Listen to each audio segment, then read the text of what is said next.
les deux sur ce plateau parce que c'est une première en plus. Ingrid Levavasseur, Benjamin Cauchy. D'abord, Benjamin Cauchy, vous nous avez dit hier avoir été approché par Ingrid Levavasseur, ce qui n'est manifestement pas le cas. Par l'équipe d'Ingrid, en tout cas par Christophe Chalençon, qui est un gilet jaune de la première heure. Christophe qui travaille pas mal quand même dans le sud de la France et qui m'a écrit hier matin: si tu souhaites rentrer, je fais le nécessaire. Je lui réponds que je fais une antenne directe dans les 5 minutes qui suivent. Donc indique que tu rejoins la liste si tu le veux. Je monte à Paris aujourd'hui. Voici le numéro de Fred, 3 petits points. Il y a une réunion à 13h et tu dispo. Donc voilà, donc c'est clair et net.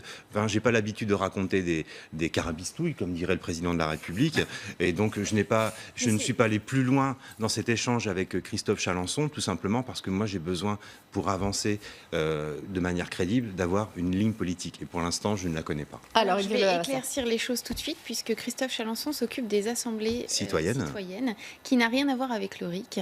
Donc, avec votre liste, donc. Tout à fait, avec la liste, et donc avec les personnes qui sont présentes sur cette liste et qui organisent le ralliement d'initiatives citoyennes. C'est une maladresse que je déplore, puisqu'on doit travailler ensemble, mais ce n'est pas la même chose. Donc, remettons les choses dans le contexte, monsieur Benjamin Cauchy. Ça n'a rien à voir avec le ralliement d'initiatives citoyennes. Ça, c'est un fait. Deuxièmement... Mais c'est quoi, alors, moi, j'y vois pas clair. Il y a votre liste. Clairement, Chalençon n'est pas sur votre liste. C'est ça. C'est quoi ces assemblées citoyennes sur lesquelles vous travaillez ensemble ? Il y a une coordination nationale qu'on met en place, c'est-à-dire que ça rejoint et l'humanitaire avec les ronds-points du cœur et la plateforme Nos Citoyens et les assemblées citoyennes que Christophe Chalençon gère de son côté, et le ralliement d'initiatives citoyennes. Ce sont des pôles différents sous une coordination nationale. Voilà, que les choses soient claires. Bon. Il ne faut pas tout mélanger, et ça, c'est le départ de quelque chose qui se construit. Monsieur Cauchy, aujourd'hui, je vous dis, Monsieur Chalençon ne fait pas partie de cette liste ni de cette organisation. Et est-ce que Benjamin Cauchy pourrait en faire partie ? Puisqu'on parle de Monsieur Chalençon, juste une petite parenthèse, c'est lui qui voulait que le général de Villiers soit la tête du gouvernement, et qu'il y ait des militaires un peu partout, parce que ça mettrait un peu de l'ordre dans la société. Je l'ai toujours trouvé très intéressant, ce Monsieur Chalençon, et très démocrate. Ingrid Levavasseur, est-ce que Benjamin Cauchy, et inversement, vous pourriez faire partie de la même liste ? Il y a deux choses que M. Cauchy a dit, et je vais les relever. La première, c'est le financement. Vous avez dit que Tapie allait financer ou quoi que ce soit. Non, je ne l'ai pas dit non plus. Je me suis posé la question de la présence de Bernard Tapie initialement, et qui vous a ouvert vos locaux à Marseille. Ça me gêne un peu qu'une personne qui a été condamnée pour corruption, pour fraude fiscale, pour abus de biens sociaux, mais soit le soutien quand on veut faire un renouvellement de la vie politique. Bien sûr. Je pense que c'est mal démarré que de commencer avec Bernard Tapie. On juge des faits, et tous les gilets jaunes ont besoin de se rassembler à un endroit. On ne va pas le cacher, c'est assez compliqué. On aurait pu trouver une salle des fêtes, Ingrid, non ? Vous ne croyez pas ? Aussi, mais à ce moment-là, moi, je n'ai pas été décisionnaire de cette chose. Monsieur Tapie est un soutien moral, et je dois encore le dire et le redire, et je le dirai autant que tel. On s'est engagé avec plusieurs personnes sur la liste à ce que si Monsieur Tapie venait à verser 1 centime de lui ou par des tierces personnes, on se retirait de ce programme. C'est un engagement réel et moral, au même titre que le reversement d'une partie du salaire du député européen à des associations chaque mois, et ce pendant 5 ans. Ça, ce sont des vrais engagements. Monsieur Tapie ne financera pas 1 centime, ni lui, ni des tierces personnes autour de lui. Ça, c'est la réalité. Maintenant, ce local en Provence, il a été mis à disposition, et ça a été comme ça. C'était le tout départ, c'était un peu flou, parce que c'est très frais. Donc voilà, ça, c'est la première des choses. Ensuite, deuxième point sur lequel je voulais revenir, c'est pas que je suis contre le fait que vous intégriez éventuellement la liste, mais il me semble que vous êtes déjà engagé auprès de Monsieur Dupont-Aignan. Mais vous êtes bien informé. Bien informé, c'est-à-dire que vous allez rejoindre Nicolas Dupont-Aignan ? Non, mais quand je dis bien informé, c'est des supputations de rédaction, et qui tournent également à l'Assemblée nationale. Mais est-ce que c'est le cas ? Non, absolument pas. Vous dites vous-même que votre ligne politique, c'est le souverainisme. Oui. Vous le dites vous-même, donc vous ne devez pas être très loin de Nicolas Dupont-Aignan. Idéologiquement, effectivement, oui, j'ai un corpus idéologique. Il vous a approché ? Nous avons des échanges, comme nous pouvons avoir des échanges avec d'autres. Et vous pourriez rejoindre ce que j'apprécie, c'est M. Dupont-Aignan, c'est son casier, il est vierge. Et donc, si c'est un soutien moral vous a proposé une place sur sa liste ? Ce n'est pas le sujet aujourd'hui. Est-ce qu'il vous l'a proposé ? Non, c'est une question. C'est une réponse. C'est-à-dire, c'est oui ou c'est non ? C'est pas le sujet aujourd'hui. Ah, ça, c'est pas une réponse. Vous êtes déjà politique, Benjamin Cauchy. Positionne dans votre façon de répondre. Et pourtant, le Parisien se met... Donc, en fait, vous avez été approché par plusieurs partis, si je ne me trompe. C'est-à-dire par les Républicains, Nicolas Dupont-Aignan et le Rassemblement National ? C'est ça. Et votre choix ? Mon choix aujourd'hui, c'est de profiter de l'antenne, et je pense qu'Ingrid sera d'accord avec moi, pour parler du pouvoir d'achat, parler du fait que le président de la République... Vous devriez faire de la politique. Mais Ingrid a tout à fait raison. Je l'ai écouté hier soir attentivement, je l'ai écouté ce matin sur une chaîne concurrente, et je l'ai écouté rapidement. Vous esquivez parce que vous hésitez. Parce que, dites-nous, parce que clairement, les gilets jaunes sont honnêtes, me semble-t-il, c'est ce qu'ils disent. Ils parlent avec le cœur, normalement. Et je parle avec mes tripes, et quand je vous dis qu'aujourd'hui, et c'est ce que j'ai souligné hier, par téléphone avant de prendre l'avion, clairement, le sujet aujourd'hui, pour moi, ce ne sont pas les élections européennes. Les gens sur les ronds-points, les gilets jaunes, eux, ce qu'ils attendent, c'est qu'on avance. On a pris des coups, Ingrid, et on en prend encore aujourd'hui, vous comme moi, et bien d'autres, parce qu'on est sous les lumières des projecteurs et qu'on mouille la chemise. Si on mouille la chemise, qu'on ne mouille pas pour les élections européennes aujourd'hui, c'est pas le sujet. C'est le pouvoir d'achat, c'est l'instauration du référendum d'initiative citoyenne. Mais ça va arriver vite. Mais ne soyez pas impatients. C'est là-dessus qu'il faut insister, Ingrid. Mais absolument. Ouais. Mais en fait, moi, j'ai jamais dit qu'il ne fallait pas insister sur tout ce que vous venez de citer. Oui, mais depuis 3 jours, on parle que de la liste aux européennes. On n'en a rien à faire aujourd'hui. Non, c'est parce que ça fait polémique. Il n'y a pas lieu que ça fasse polémique. Ouais. J'ai toujours dit, et j'ai eu des échanges avec François Boulot, qui est de Rouen. Je lui ai toujours dit, écoute, on n'est peut-être pas d'accord tous autant que nous sommes, mais ce qu'il faut, c'est avancer tous dans la même direction. Il y a un champ électoral à prendre, il y a vraiment le citoyen à remettre au cœur du contexte politique. C'est les premières élections qui se présentent. Si ce n'est pas les gilets jaunes qui se présentent et qui font une liste, soyons bien clairs, ce sera une liste de personnes qui se diront gilets jaunes alors qu'elles ne le sont pas. Pour moi, c'était évident. Pour beaucoup d'entre nous, c'est évident. On a envie de s'investir dans ce chemin-là. Mais je ne dis pas que nous ne nous intéressons pas au RIC. Par contre, je parle du référendum, au pouvoir d'achat et à tout ce qui s'ensuit. Ça, c'est absolument faux. Mais par contre, je m'engage à continuer à être investie dans le domaine associatif de par les ronds-points du cœur. Je continue à être investie au sein même de la société française. Benjamin Cauchy, vous dites à Ingrid Levavasseur, le sujet, ce n'est pas les européennes. Est-ce que ça signifie que vous ne créerez pas de liste, j'ai bien entendu, mais est-ce que ça signifie que vous ne rejoindrez aucune liste, puisque ce n'est pas le sujet, les européennes? Ce n'est pas le sujet à l'heure qu'il est. Ah oui, dites donc. À l'heure qu'il est. Il y a encore 4 mois. On a encore... Parce que selon vous, pour que le mouvement des Gilets jaunes survive, qu'est-ce qu'il doit être? Est-ce qu'il doit se présenter aux européennes? Est-ce qu'il doit être un parti, comme fait Jacqueline Moureau? Ou est-ce qu'il doit être un personnage adopté par des partis qui existent déjà, comme a fait Monsieur Philippot avec les Patriotes, ou encore le Rassemblement national qui veut adopter des Gilets jaunes? La force des Gilets jaunes depuis le début, et ça je pense qu'avec Ingrid on partage, c'est ce côté transpartisan qui réunit sur les ronds-points et dans les salles des fêtes des gens d'extrême gauche et des gens d'extrême droite. Et ça, c'est une première. Le 31 décembre à 23h, j'étais sur un rond-point à Laon, en Picardie, qu'on appelle les Hauts-de-France maintenant. À 23h, j'avais quelqu'un qui avait voté Marine Le Pen sur ma droite. Et en face de moi, j'avais un jeune retraité de 62 ans qui faisait partie des jeunesses communistes. Donc c'est ça la force du mouvement. Dans lequel il y a beaucoup de sensibilité. Les élections européennes. Les élections européennes, c'est un sujet, pour moi, qui nécessite une clarification politique.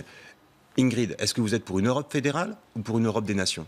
Est-ce que vous êtes pour une Europe fédérale comme la République En Marche qui autorise les traités de libre-écge, qui importe? Mais on en fait depuis 2 mois. Non, parce que vous ne répondez jamais aux questions. Vous ne répondez pas à la question de Ou est-ce que vous êtes pour une Europe des nations? J'ai répondu tout à l'heure, je suis pour une Europe où le citoyen intègre l'Europe en tant que telle. Je ne répondrai pas pour l'instant à cette question de fédération. Mais c'est ça le problème. On ne démarre pas une liste aux européennes sans avoir programmatique politique, justement, Ingrid. Non, parce que le programme sera fait par les citoyens. Et si les Français, Ingrid, on peut se tutoyer, ça sera plus simple. Si les Français par la consultation demandent la remise en place de la peine de mort, si les Français par votre plateforme citoyenne demandent des choses qui sont abracadabrantesques, comme disait un ancien président, vous allez présenter ces projets-là aux élections européennes? Mais il faut rester terre à terre. Hein. On ne parle pas là de remise en question de la peine de mort. Non, mais je pose des questions. On parle de projet au cœur de l'Europe. On ne parle pas de remise en question de tout ce qui s'ensuit. Non, mais vous, à titre personnel, Ingrid, vous êtes pour une Europe fédérale ou pour une Europe des nations? Je me prononcerai pas, je fais de la politique aussi. Oui, mais là, pour le coup, il y a des Français qui nous regardent. Parce qu'on est des millions de citoyens. On est des millions de citoyens à décider ensemble. Nous sommes ensemble. Je ne vais pas dire à titre personnel... Donc vous n'avez pas de conviction politique? Et non. J'en ai jamais. D'accord. Donc vous êtes tête de liste aux élections européennes et vous n'avez pas de conviction politique. Tout à fait. Ok. Mais comme je le dis. Mais Benjamin Cauchy, vous ne répondez pas à ma question. Je reviens à ma question. Allez-y. Alors, selon vous, pour que le mouvement des Gilets jaunes survive, qu'est-ce qu'il doit devenir? Il faut faire quoi? Pour moi, les Gilets jaunes doivent... J'entendais Ingrid ce matin qui disait qu'il fallait intégrer le système. Effectivement, mais je pense qu'il ne faut pas créer une liste Gilets jaunes. Il faut que les Gilets jaunes récupèrent la politique, récupèrent les partis politiques. Est-ce que vous pourriez intégrer une liste Mais pourquoi pas? politique? Mais pourquoi pas? Voilà, sauf que vous n'avez pas encore choisi, puisqu'il y a 3 partis qui vous demandent. Voilà. Et comment On vous va allez y arriver, choisir? Ouais. Comment vous allez choisir? Celui qui est le plus proche de vos convictions. Oui, Absolument, souverainiste. parce que j'ai un corpus politique, parce que j'ai des convictions politiques. Est-ce qu'on peut dire qu'il y a deux mouvances Gilets jaunes? La mouvance plutôt droite, puisque les partis que vous citez sont plutôt à droite de l'échiquier, et puis une mouvance plutôt sociale, plutôt à gauche, puisque vous disiez, Ingrid, que c'est... Parce que la droite n'est pas sociale. Les écologistes. Parce que la droite n'est pas sociale. C'est un cliché que vous nous faites là. Clairement, aujourd'hui, c'est pas la droite et la gauche. Aujourd'hui, il y a des gens qui se retrouvent dans la mondialisation, qui se retrouvent dans une Europe fédérale, et puis il y a des gens qui ne s'y retrouvent pas. C'est pour ça que je posais la question à Ingrid. Ingrid, est-ce que tu es pour une Europe fédérale, qui est telle qu'elle est aujourd'hui, avec des institutions européennes qui, à mon goût, ne sont pas suffisantes, puisqu'elles ne permettent pas à l'État d'agir correctement? S'il y a une désindexation des retraites, c'est bel et bien parce que les présidents de la République successifs ont donné leur accord à Juncker de désindexer les retraites pour rester dans les critères de Maastricht. Donc ça, c'est un vrai sujet. Voilà, c'est un vrai sujet. Donc est-ce que tu es pour une Europe fédérale comme ça, ou est-ce que tu pourrais une Europe des nations? Mais je reviens encore. Mais il est majeur dans les élections européennes. Mais bien sûr. Dans quel groupe vous allez vous inscrire? On va le définir. Nous, ce que l'on veut, c'est un parti où tout le monde participe activement. On ne va pas accepter des trucs C'est de la naïveté, extrêmes. Ingrid, ça. Mais non, je ne suis pas naïve, je suis humaine. Mais Et vous feriez un très bon politicien, parce que déjà, entre politiciens, vous passez votre temps à vous tirer dans les pattes les uns et les autres. Et ça, c'est ce qui pêche, en fait, au jour d'aujourd'hui. Moi, je ne suis pas pour aller vous tacler ou quoi que ce soit. Mais moi non plus. Je pose une question claire sur une ligne politique. Mais parce qu'on est des citoyens, on est ensemble à décider. Et alors, parce qu'on est citoyen, on n'a pas le droit d'avoir des convictions politiques? Mais bien sûr, mais nous sommes un parti qui voulons faire remonter les idées majeures. Je ne vais pas commencer à dire, moi, je voudrais que dans les hôpitaux, toutes les aides-soignantes, tous les infirmières, tous les brancardiers soient payés 1 500 € minimum. Je ne vais pas commencer à faire quelque chose qui me concerne moi, alors que ce que l'on souhaite, et donc là, je vous le dis, ce que nous souhaitons dans ce parti, c'est que tout le monde participe et mette son grain de sel dans ce projet. Je ne vais pas commencer à dire moi je, puisque c'est nous. Voilà, c'est sur ça que je termine. Mais vous pourriez être souverainiste dans son parti? Pourquoi est-ce que... Parce qu'elle vous dit, moi je vous trahis pas en disant que vous n'avez pas d'idée sur souverainisme ou pas souverainisme, pas encore, voilà.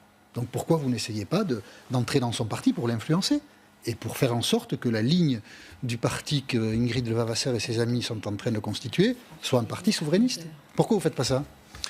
Parce qu'aujourd'hui, on va voir un peu ce que vont donner les plateformes, nous, c'est les remontées des citoyens, dont je fais partie. Je ne suis pas un politique, je suis un citoyen comme tout le monde. Non, mais pourquoi vous ne rejoignez pas son parti, puisqu'elle vous dit on n'a pas de ligne? Donc pourquoi est-ce que vous n'essayez pas d'influencer le parti qu'il monte? Je ne sais pas, il y a des gens de l'UDI, il y a des gens de la République En Marche. Ça va être compliqué de parler de souverainisme avec des gens qui sont à la République En Marche. Vous disiez que la force des Gilets jaunes, c'était d'être transparti. Oui, mais attendez, monsieur Apathy, soyons bien clairs. Vous l'avez dit, là, il y a 3 minutes. L'UDI et les gens de la République En Marche, qui sont soit des anciens socialistes, ou soit de la nouvelle société civile, qui adorent la mondialisation, ils vont sans doute se retrouver au PPE ou dans des groupes européens qui sont pour les traités de libre-échange. La force des Gilets jaunes, c'est d'être transparti. Oui, donc, mais quand on parle d'élections européennes... Vous maintenez ce que vous avez dit il y a 5 minutes ou vous changez d'avis? Non, je ne change pas d'avis. Jean-Michel Apathy.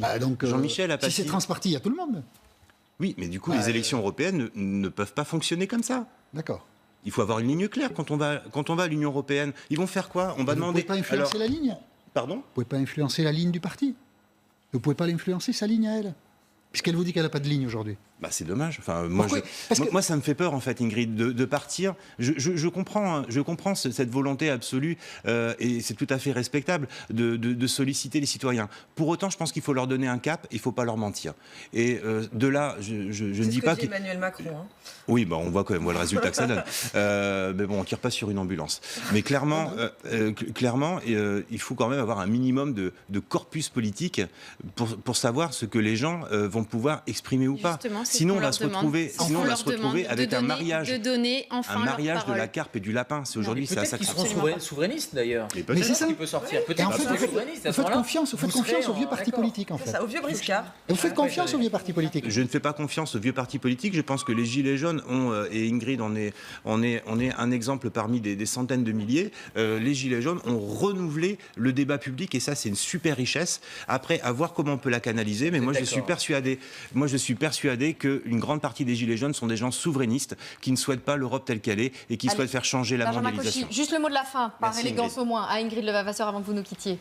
J'ai envie de dire qu'il faut vraiment travailler sur les bases. Et les bases, c'est l'humain. Commençons par l'humain. Non, Commençons mais ça, c'est un à élément de nous langage. écouter. Non, laissez-la c'est pas un finir. élément de langage. Parce qu'on parle cet élément de langage dans les hôpitaux. Hein. Si vous voulez qu'on parle d'éléments de langage, je peux parler éléments de langage.